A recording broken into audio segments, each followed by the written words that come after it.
They hate me. They hate me. Yes, they hate me. Dahil iti ulo iti minsay, iti so ti Diyos kada tayo iti nagkagsama. Iti na iti natsimpo, I understand and I'm very sure magano ka na kayo tatat kasta it kaparasan. A lot of people hated you. Your friends hate you. Your family hate you. Dahil kunang co-workers and your employees even also hate you. And may ramraman ti tarakan tayo, they hate us.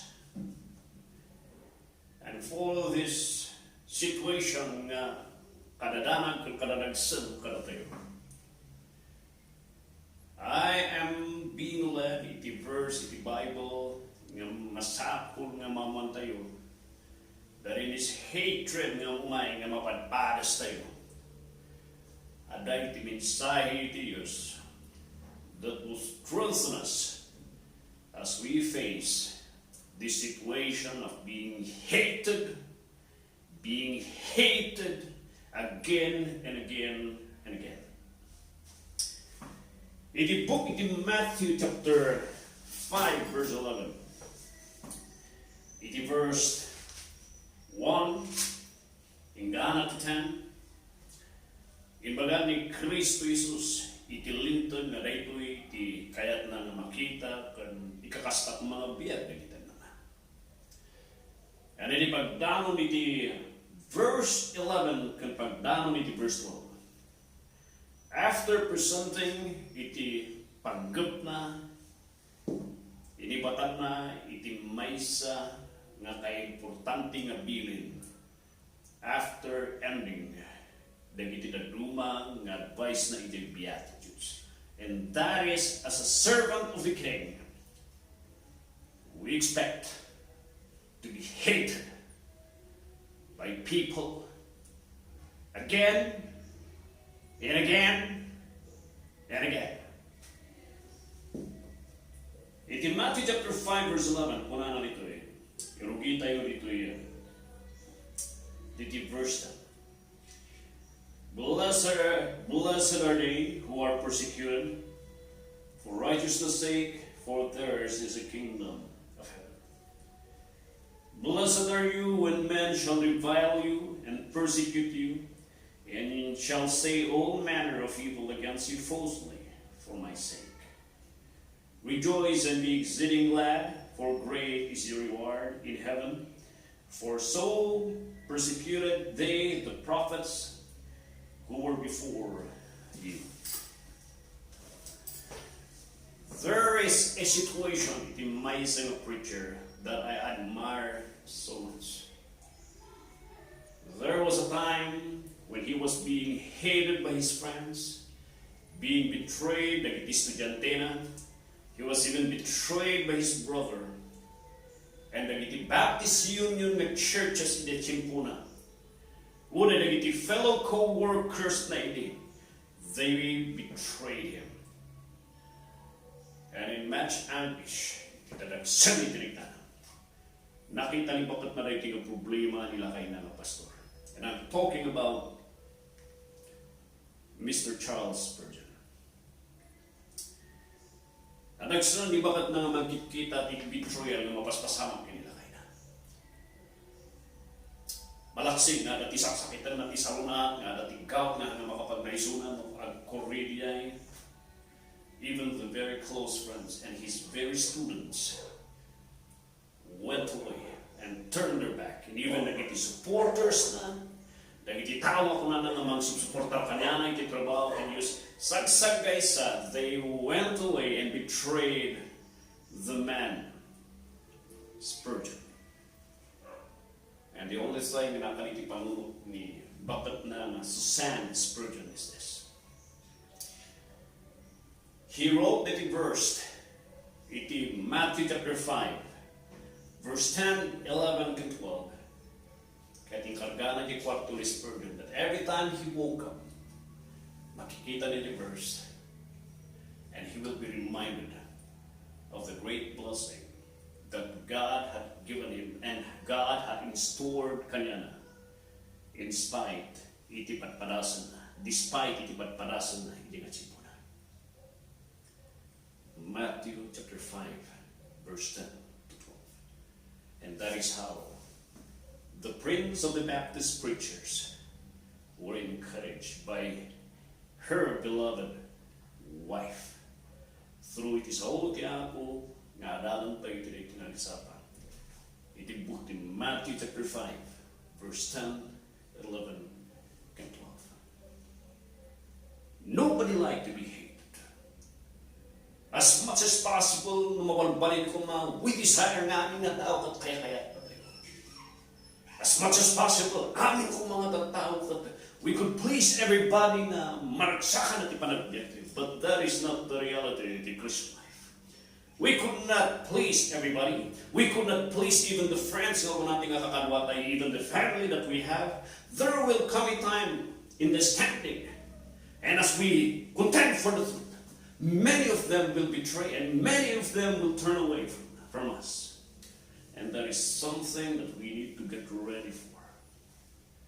And that is the reason why the king nga nagtanantay ti biyag tayo, nga nang ala ka na tayo ti pagarihan na, kat masakol, in-encourage na tayo, nga na ito reality ti Christian life, and you are to get ready for it. Iti puso iti minsan nga tayo kung alam tata, kung waro-araw tata, katikoy. There is a hidden blessing. There is a hidden blessing in every persecution that Christians are experiencing and will experience later on in life. Oh, ti panpanurutan tayo, ti bendisyon, kat ti kwarta, salunat, and wealth, and prosperity, and everything in life tayo, di panunut tayo when it comes to blessing, daw, atong tayo ti Diyos. Malipatan tayo nga, it is how it is. There is also a statement that even in the sufferings and in pains and persecution, it are not introduced. These forms of experiences, bad experiences ko na tayo, ng pisamuanan ni Tiapo, these are blessings in disguise na magapu ni Diyos. Ada iti rason, ada tikat mo adalan tayo iti nga simpo, iti 10, 11, and 12, concerning no apay ngayon bagat, that the Bible will tell us that even iti rupa, iti kabutang na persecution, pain, and being hated by people, kat bendisyon na tayo iti Diyos. The first na makita tayo dito iti verse 10, kunamay tayo, makita dito nga, there is a blessing, and the blessing na makita dito tayo, it is the blessing of being identified with Christ. The blessing of being identified with Christ. Sa na ni verse 10, nabindisyonan kayo. Nabindisyonan kayo nga mapatpadas gapus ikinasayat nga panangitakder iti pamati.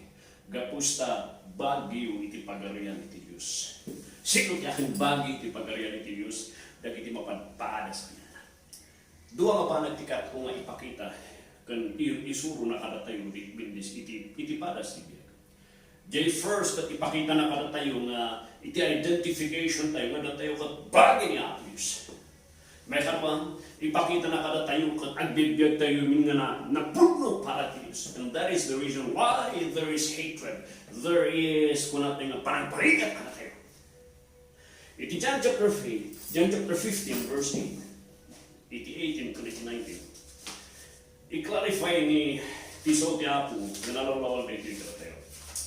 Iti John chapter 15 verse 18 kaniti 19 kunana. If the world hate you, you know that it hated me before it hated you. And he's talking na iti disipulo na the Lord desires them na mausadrag, bunga na, mausap ti kabibiyag da, nga dati kapananay ti biyag da, and as they pursue di nga tarigagay ti Diyos ti biyag da, adamot dakol nga sukat. And that is the world, referring to everything iti rubong, referring to our friends, referring to our the neighbors, referring to our fellow brethren in the Lord, referring even maybe the unbelievers, the community, the city, the nation, even maybe the family tayo, and even the closer friends tayo. There is a possibility that there will come a time they will hate you just like what they did in Christ Jesus. Wala na pa yung verse 19, if you were of the world, no sikat, bagida, the world will love its own.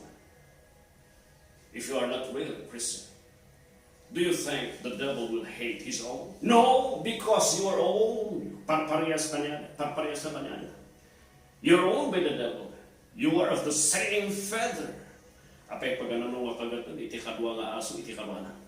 Usually, iti apandang puno na katignan ng mga aso nga handa nga kakanwa, di ba? Nga ada di teritoryo na. Iso nga nung may na di teritoryo, iti may isang grupo ti as aso nga na teritoryo. Naman na why? Because they considered them as not their own. Ada ti panaglalapan. And that is the same thing, ipagpaganihan. Why is it that the world hated you? It is because you are not already just like one thing. And kung ano pa dito but because you are not of this world, but I have chosen you out of the world, therefore the world hated you. A hatred because you are already not in this world, but rather you were brought out by God, being chosen to be one of His children. And when trials kung kumaiti paras, di panagbiag tayo titimapan, di pagod tayo. Hindi ka di kuna mo inawat mo ni Christ Jesus, is there already a change? Iti sitwasyon, iti relasyon, iti kakalwati ng tao. Well, ada tidak duma mabindisyonan, ada tidak duma maragsakan, nga maralo, iti manlura ka tayo. And para tayo ang anak iti Diyos, persecution is an identification. Magpanaknak tiay kada tayo that we are already i-decide iti anak kang tao ni Apo Jesus. Lord, may kadwa nga bendisyon dito. The blessing, iko na nato the blessing mangipakita na napudno tayo isang wanan iti Diyos. Under the first nga blessing na itiya, hana lang ipakita na tayo puno ng Kristyano, ipakita naman nga bibiyag tayo nga napudno. Karang iti napudno nga bibiyag iti Diyos, yung 2 Timothy chapter 3 verse 12, ada ti panakaawat tayo nga nagiti napudno iti Diyos, agbaling nga mayat iti biyag na, handa mapatpara sa war ka problema na ti sa wanan iti Diyos. It seems iti panagbiag na napudno iti sa wanan iti Diyos, kakas lang anting-anting iti paras. But in the Bible, ibagana ka tayo, that is the wrong understanding concerning iti Christianity. It is 2 Timothy chapter 3 verse 12, pananang, yes, and all that will live godly in Christ Jesus shall suffer persecution. After presenting Apostol Pablo, iti paras na, ibagana pastor, iti napasamak na niya, I was being threatened physically, I was being tortured, I was being hated by the government, I'm being considered as wanted, rugit diti lubo, kung naki Philippians. Nung kuna na Apostol Pablo, yes, I have accepted that reality that all people who likes to live a godly life, who desires to live a life na ikanatibiyag na iti Diyos, will experience persecution. Ano na yung pagkana? That is the escape. Would you like to escape iti life? Nga po na tayo na you will have a progressive life in your business. Isumahan kung akseptaran dyan the prosperity, wealth, and health gospel na may kasasabay teaching po na ta. Nga po na ngay nawat mo ni Christ Jesus kat sumayati biyag mo kung natin sa utiyato wanting karina nga kasi that is a false promise given ka na tayo tat nagbalik ka lang ang member ti simbahan dapat mayati sitwasyon mo nang in reality numaparas ka niya pinahamat na mapadparas ti biyag ko nga nasaya ti biyag ko there will be a complaining on your side na kung ng Lord hape ngay paslang ang kulbod inawat ko siya hape nga hanggang mabindisyonan ti biyag ko na mo ti problema ti biyag ko And there's complaining, there's murmuring, and there's accusation. Kiniapo Diyos nga, ako sarami so nga mabalak, hanga nga po. Because of the false teaching, implanted itata, iti mga kasabay, iti so tiapo nga nagado, iti media, giving them the assurance na to become a follower iti Diyos, kat sisukat na, kat nagmaya-maya-maya-maya tinabiyag. Diti lubong, dahil iti lubong kalaban na iti Diyos, it will be different. In reality, Christians who desires to live a godly life, who desires to faithfully serve the King, will be hated by people. Second, kay Matthew, nagsublito yung text tayo, 11.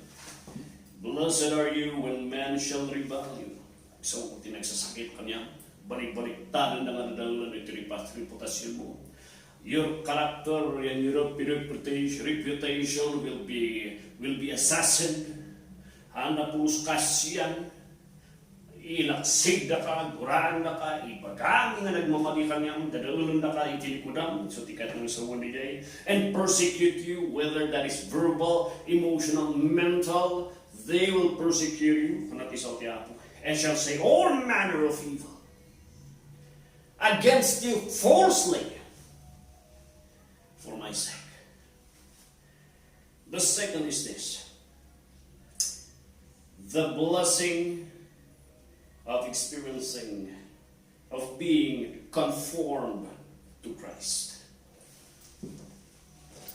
For my sake. It is a blessing kung ni Christ Jesus nga na kayo nga pasulod ko. Nung niya ting kastada kanya, apay hakali nga karoragsak. Nga umuri na kayo, kat maparas siya pinadas ko.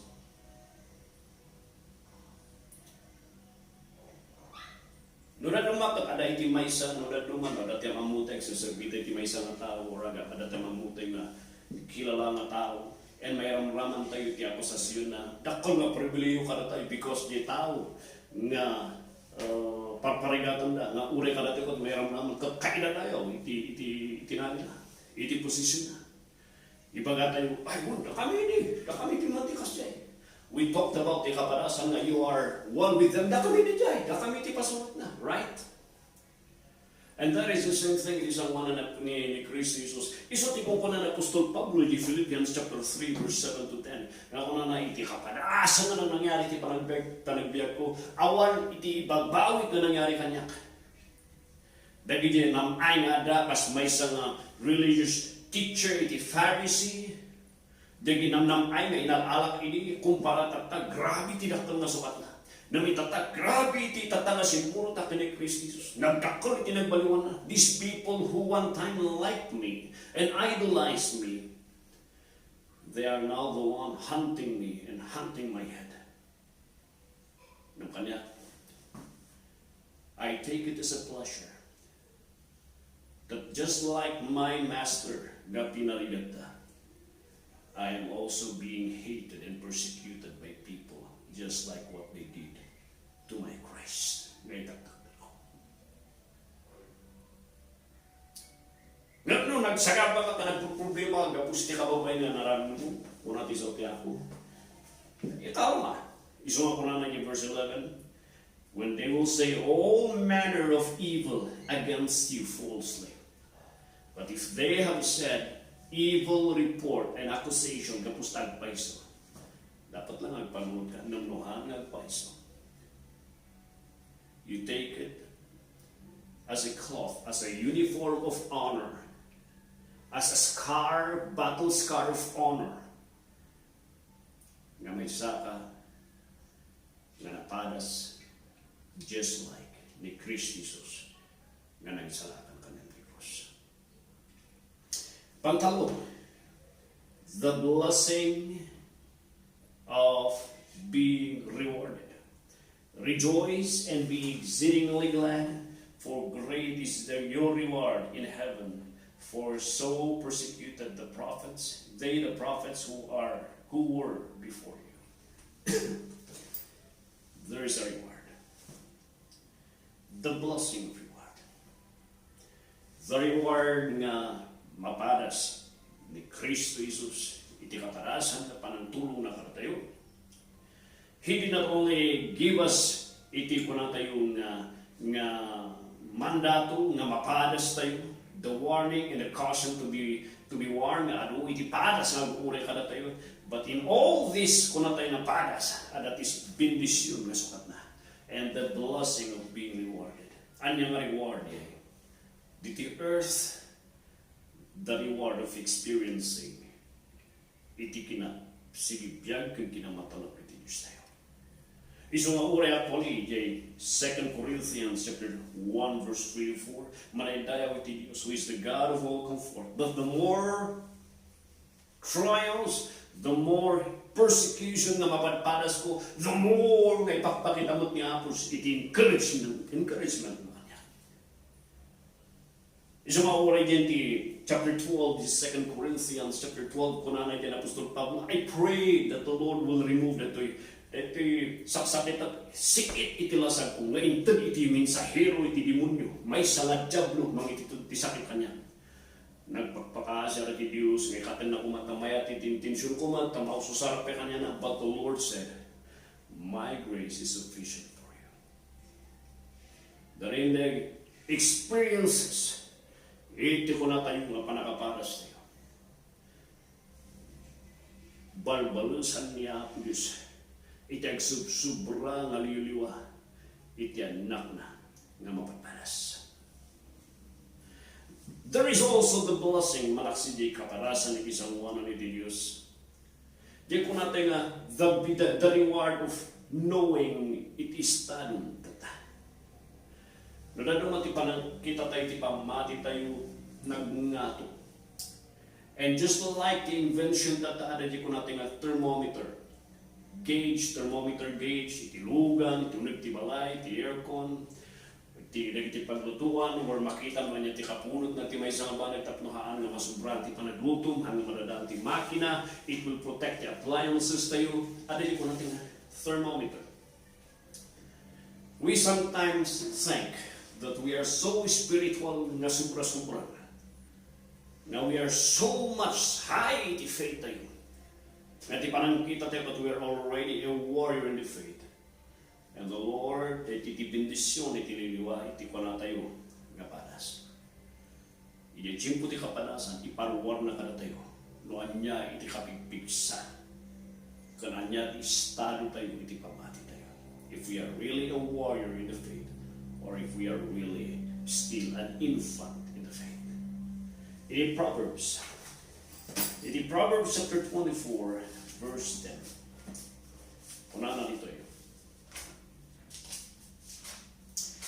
Proverbs chapter 24, verse 10. If you faint, if you are discouraged in the day of adversity or persecution, your strength is small. Nung nakakanga nasail ka na dismaya, ititsimpo ti kapadasan, di pamatin. Nakapsot, di pamatin. Dahil iti bendisyon, iti kapadasan. Iparwar na kada tayo, kasla thermometer, noan niya ti estado ti pamati tayo, and that is a great reward. Iti ko na tayo, iti tsimpo na aday ti padas, ibig. Makita tayo, nagprogreso ti pamati tayo, no dumagtakol iti pamati tayo, no tumiptipger iti muscles iti pamati tayo. And that is what persecution gives. It is a reward of revealing your status in the faith. It is ang walang iti Diyos. And lastly, it is the reward. Yung kuna tayo, ay hampay nga last, second to the last. It is the reward of leaving a legacy to the next generation. Persecution, nga mo maitibiyag tayo, prepares us to be a living testimony ti kinapudno ti sumarsaruno generation. The next generation needs somebody who would stand up for what's right. God understood nga iti sumarsaruno nga generation mas hapon ang dati ihimpluda nga kitaan da nga uray na tinang nangyari ti panagbiag, someone stood up. Iti chimpo ano ti madistis niya. And that is why persecution katumumay ti biyag mo. Umumay ti biyag mo. Tapno na iti apong kan anak mo agsagminda tinkasan. Daytoy ti rason nga dati bindisyon ti kapalasan. It prepares the next generation to raise up their hand and be like a warrior in their own time. We fully understand nga hantay mo't nga bumayag dito na matay tayo. Dahil tilasang na rin agsubuli kitapok. And the only thing na dapat batik at di kapag-asa iti biyag mo, di testimonya iti biyag mo, anya iti ka-istorya ti sangwa ng nagitanak mo. Are you a great compromiser? Are you and will you be heard as one of the modern Judas? Iti daytoy nga simpo nga may daan na iti anak kan nagiti apapong. Somewhat persecution is a testimony. It is a way also for the Lord to train and build up and to inspire and to challenge the next. Nga damot ti sumarunong no sumarsaruno next. And daytoy ti may nga bendisyon. I fell in love with the history of the church. I came to read the general leaders, and dinandagag ko iti biyag the leaders of faith, the Martin Luther, the John Calvin, the John Knox, the Jonathan Edwards, the Nesselthorne, the George Whitefield, the Martin Lloyd-Jones, the Charles Haddon Spurgeon, the Puritans, John Bunyan, the great reformers, Martin Lloyd-Jones. My friend, studying the lives of these people have brought me to appreciate more my Christian life. It's because of the lives of these people being recorded iti ink nga naisurat iti simple nga papel nga naipreserbar itatangat simpo. That's the blessing of being persecuted. Pag ano namin nga isurat ibiyag ti may sanahan nga napadas. Iti may nga gubatan ti usually nga kaistorya ti tao kat hangay ti tao nga napanagpuya lang gibantay nga sundalo nga nagdanong muna. Ti usually damagan na giti tao kat giti tao nga di first hand nga actual nga fight ijay kalaban na. Di namarkamarkaan ti bala good and nakataray and nakilaban ni suna. They are the very people but the marks iti body na who are most of the time talked of the town nga apang kaistorya kan kagaganas na dagnan ti istorya. Well, the Lord is giving me persecution. You take that privilege and advantage from the Lord because those persecutions are just a ladder for the next leaders to climb up to a better and to a stronger faith later on.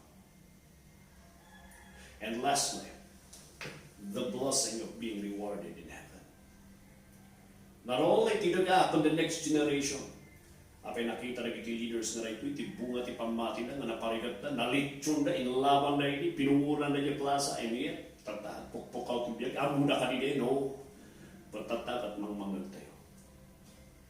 But not only the earthly na reward, a promise of eternal reward in heaven is waiting ka na tayo.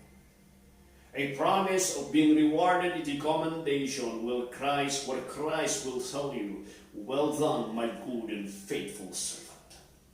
Iti in front, iti angels. In front of the millions, iti natao nga iti langit. Kung natisaw tinapo, well done, my good and faithful servant. And what a great commendation will that be. Tisangwanan iti Diyos. Magapu ni Kristo. And when God will give you the crowns, whether that is a literal crown put on your head, or it's just a symbolical na something ito di tiapo, nobody knows, ito na tulad ta diay, so na ito ti makayamo, o na iti sa tiapo. Our labor are sacrifices of being hated. Katanggayam ngawan sir sa pina. Adda ti kapapalanan. My friend,